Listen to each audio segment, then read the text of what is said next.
બોટાદ જિલ્લાના રાણપુર શહેર અને ગ્રામ્ય પંથકમાં વાતાવરણમાં અચાનક પલટો આવ્યો હતો। ભારે પવન અને વીજળીના ચમકારા સાથે ધોધમાર વરસાદ તૂટી પડતા સમગ્ર વિસ્તારમાં ઠંડક પ્રસરી હતી। છેલ્લા કેટલાક દિવસથી ગરમી અને બફારાથી પરેશાન લોકો તેમજ વરસાદની રાહ જોઈ રહેલા ખેડૂતોને રાહત મળી છે। ખેડૂતોએ ખેતરોમાં વાવેતર કરી દીધું હોવાથી મેઘરાજાની મહેરથી ખેડૂતોમાં ખુશીનો માહોલ જોવા મળ્યો હતો। રાણપુર તાલુકાના કિનારા, અણિયાળી, રાજપરા, કેડિયા, ધારપીપળા, અલમપર, બુબાવાવ અને હડમતાળા સહિતના ગામોમાં પણ વરસાદ નોંધાતા ખેડૂતોએ રાહતનો શ્વાસ લીધો હતો।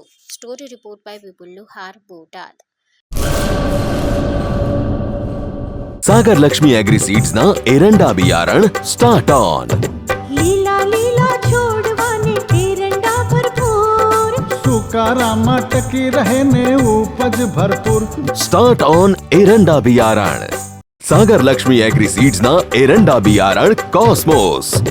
લાંબી જાચેરી માળોમાં શક્તિ છે ભરપૂર, સુકારો ઓછો ને પાકે ઉપજ લખલૂટ। कॉस्मोस एरंडा बियारण।